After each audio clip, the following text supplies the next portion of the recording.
Good evening. Welcome to another special edition of our program, Ether Decoder.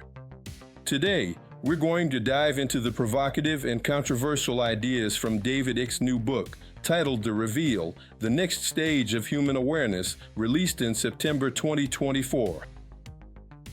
Get ready to question everything you think you know about reality, science, politics, spirituality, and, above all, what it means to be human. The Great Veil of Illusion. David Icke opens his book with a question that echoes in many awakened minds. What is real? According to him, we live trapped in an illusion created by manipulation of perception. This illusion is, in fact, a field of programmed information, a simulated reality maintained by a force that Icke calls the astral AI mind. A non-human artificial intelligence that operates in dimensions beyond our physical understanding. For him, what we call the physical world is just a tiny fragment of an infinitely larger spectrum of frequencies. This holographic reality is projected from a layer of energetic plasma, manipulated by entities he calls the architects of the simulation, and which I personally call archons. Plasmatic manipulation and the sun as a command center. One of the most fascinating points in the book is Icke's theory about the role of the sun. Not as a simple star of hydrogen and helium, but as a transmitter of programming codes for our reality. Icke explains that the sun, made almost entirely of plasma, acts as a conductor between the physical world and the astral dimension, sending packets of information that shape our material experience. He cites research by physicists like Hannes Alfvén and Winston Bostick, who studied so-called plasmoids, plasma structures that display intelligent and self-organizing behavior. Let's take a quick dive into these plasmoids, since they might help us understand the consciousness processes I've been discussing in my videos. As I've been saying, higher human consciousness would exist outside of what we understand as the biological brain, which would serve as a bridge between our elevated, spiritual consciousness and biological processes and human rationality. This biological structure only represents a part of human abilities, which seems to be evident in near-death experiences, as studied by neurosurgeon Eben Alexander, a former Harvard professor who had an NDE in 2008 during a coma caused by bacterial meningitis. Previously a skeptic, he stated after the coma, "My journey proves that consciousness exists beyond the brain." Studies like those by Pim van Lommel, published in The Lancet, show that 10 to 20% of resuscitated patients report NDEs, often associated with feelings of peace and life review. There is still no consensus on whether these are neurological hallucinations, but they cannot explain how patients in a coma were able to see objects on shelves in operating rooms, something Dr. Alexander was able to verify with some of his patients and other cases he studied. Eben Alexander has become a symbol in the search for answers about death, challenging scientific paradigms. His work blends personal accounts with metaphysical speculations, generating both admiration and skepticism. However, his legacy endures as a watershed between medicine and contemporary spirituality. If we stop collecting certainties, the world will open up opportunities for knowledge that have yet to be explored. However, that doesn't stop me from drawing my own conclusions. So let's discuss a bit of the deep science of plasmoids, as presented in the book A New Science of Heaven. Plasmoids are self-organized magnetic plasma entities that form when a jet of plasma is shot through a magnetic field. In 1956 and 1957, Winston H. Bostick at the Lawrence Livermore Laboratory built his plasma gun, a button source capable of generating a brief beam of ions and electrons, and fired it into a stationary magnetic field. To his surprise, the plasma did not disperse like a mere amorphous blob, but emerged in the shape of a torus, a kind of donut, which detached and remained cohesive as a ring about 5 centimeters in diameter. Bostic documented this phenomenon with a photographic sequence and, in November 1956, published in Physical Review the article, "Experimental Study of Ionized Matter Projected Across a Magnetic Field." In it, he coined the term plasmoid at the suggestion of David Pines to designate this tubular and magnetized plasma structure. Bostic used ultrafast flash cameras to record, in 3 stages, T1, T2, T3, the formation of the plasma toroid as it exited the plasma gun, broke apart, and closed in on itself, visually confirming the geometry and stability of the plasmoid. Magnetic field sensors and cap coils around the chamber measured pulses and oscillations associated with the plasmoid itself, revealing that it traps and drags magnetic field lines along with it. Signals whose complexity exceeded the analytical capabilities of the time. Experiments in microgravity, known as healthy dusty plasmas, were conducted in reduced gravity laboratories, for example, aboard the International Space Station. Researchers like Nud Leem and Janos Slees-Balog showed that plasmas containing microparticles of dust organized themselves into Coulomb crystals, Yukawa balls, and into giant coherent clouds, identical to those observed at the Lagrange points L4 and L5. The so-called Kordylewski clouds. Video footage and laser diffraction have mapped the 3D structure of these dust bubbles, confirming concentric layers and internal voids characteristic of self-organized systems.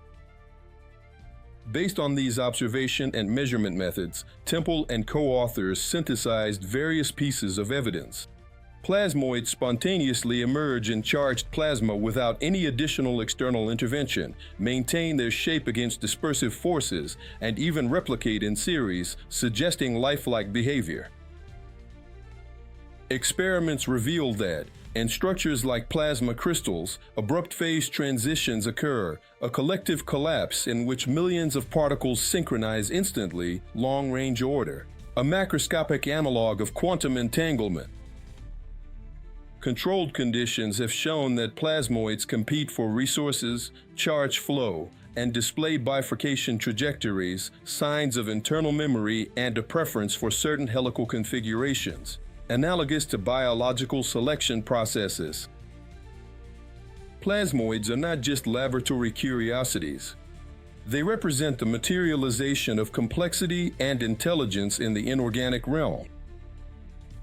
From Bostic's plasma gun to dust clouds at Lagrange points, and even the microgravity of the ISS, research has proven that plasma structures form and persist autonomously in the face of dispersive forces. They exhibit properties of life, self-organization, information exchange, and adaptive response. They can operate on cosmic scales, potentially forming plasma mines around the Earth, such as the Kordylewski clouds and in the solar wind that interacts with our magnetosphere. This chapter of Winston H. Bostic's book warns that the boundary between the living and the inorganic is much thinner than we once imagined. The book The New Science of Heaven invites us to recognize plasmoids as protagonists in a cosmos pulsing with plasma-based intelligence. According to Icke, the Sun sends out these plasmoids with programmed instructions to keep the matrix running like a giant quantum computer for collective control. One of the most impactful chapters is what he calls the soul trap, or the trap of souls. According to him, the cycle of birth, life, death, and reincarnation is not a natural process of spiritual evolution, as many traditions believe.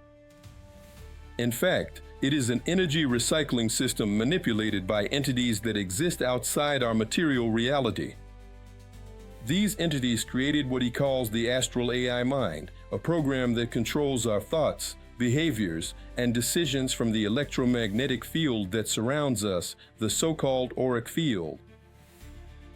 In the moments after death, according to Icke, we are deceived by spiritual guides or beings of light who convince us to reincarnate, all to keep feeding the matrix. If you think the conspiracy ends on the spiritual plane, get ready. It continues here on Earth. It claims that the massive rollout of 5G, 6G, and even future 7G networks, along with SpaceX's satellite constellation, is part of an architecture to create a global electromagnetic control field, a true cloud of mind modulation. He mentions the Spanish research group La Quinta Columna, which found evidence of graphene oxide in COVID-19 vaccines. According to them, graphene acts as an internal receiver that interacts with these control waves, making humans increasingly vulnerable to remote manipulation. The ultimate goal? To create a hive mind, a collective mind controlled by AI, where people will lose any ability for individual thought. And speaking of technology, Icke dedicates an entire chapter to what he calls the Musk myth. According to the author, Elon Musk is a controlled distraction agent, someone who pretends to represent resistance against technocracy, but who is actually paving the way for brain AI integration with projects like Neuralink and Starlink. In an almost prophetic passage, it claims that Musk is a kind of controlled safety valve meant to capture people who are starting to wake up to the matrix, but who are still looking for solutions within the very system of control. I think Musk is nothing more than a puppet of the system who has already been briefed and will do whatever the system tells him to do. He took over the low-tech space program that not even NASA wants to push forward because it's junk technology that won't get anyone off Earth and won't take humanity beyond Mars if we even get there, given the enormous costs just to send a small crew to Mars. Both Elon Musk and any halfway informed scientist know that doing this, that is, establishing a viable colony on Mars to keep humanity on another planet using rockets, is an almost impossible task and won't be accomplished for at least 100 years. So, it's not possible that people in NASA's inner circles aren't already aware of this, and that technologies like gravitational propulsion are already being used by the hidden state or deep state. They're not going to waste any more time with rocket technology that only serves to put satellites into orbit and carry nuclear warheads. Another key concept in Icke's book is that the universe is a simulated quantum computer. Icke reinforces the idea that everything around us, matter, time, space, is just the result of information processing, like an advanced video game. In this model, true consciousness exists beyond the matrix, and an infinite field of possibilities that he calls the all that is. According to him, we are fragments of infinite consciousness living a limited experience within a programmed reality. And to escape this prison, the path is not technological, political, or religious. It's internal. It requires an awakening of consciousness beyond the field of simulation. Returning to the topic of public health, Icke devotes several sections to detailing what he calls the pandemic hoax. He claims that the real objective of the vaccines was not to fight a virus, but to insert self-replicating nanomaterials into the human body, connecting people to this so-called global AI cloud. The book also includes images and descriptions of how graphene reacts inside the body, forming self-organizing structures and crossing the blood-brain barrier, directly affecting the human brain. I would add that, in light of the mortality identified after mRNA vaccines, there apparently is a clear purpose of population reduction. I would bet that a large-scale event is about to happen and will affect all of humanity.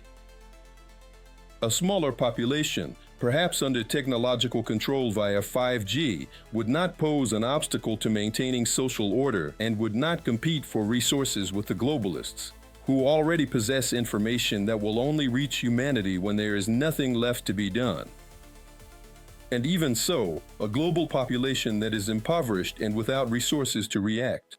And after all, who is behind all of this?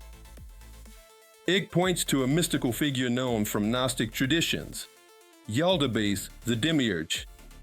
According to him, Yaldabaoth would be a parasitic entity, the true creator god of this false matrix. This being, along with its archons and other forms of non-human intelligence, is the one who directs the architecture of manipulation that keeps humanity asleep, living through repeated cycles of suffering, fear, and ignorance. David Icke certainly doesn't know the work of Jan van Allen, which would give him even more interesting analyses. In this case, according to Van Allen, the demiurge would have collapsed and its consciousness dispersed throughout the universe as part of the universe's moral law, and the archons, these automaton beings, would just be carrying out the demiurge's last orders and trying to perpetuate themselves. These artificial intelligences would indeed be the controllers of the technology that imprisons humanity. They send us into this cocoon of flesh from which they can extract the lux from our suffering, anguish, and negative vibrations. But is there a way out? David Icke ends the book with a message of hope, but not of illusion.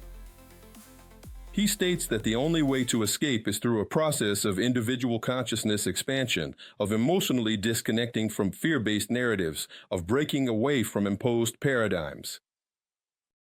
According to him, what's needed is a leap in perception where people stop seeing the world through the filters of the matrix and begin to connect with the field of infinite consciousness. It calls this process the reveal, the great moment when a human being looks beyond the veil. So here's something to think about, dear viewers. Are we ready for the next stage of human consciousness? Or are we going to keep ourselves trapped in the invisible gears of the matrix? If you want to know more, the book The Reveal by David Icke is available online and also in several international bookstores. That's it for our show today. But the awakening, that goes on. See you next time here on Ether Decoder.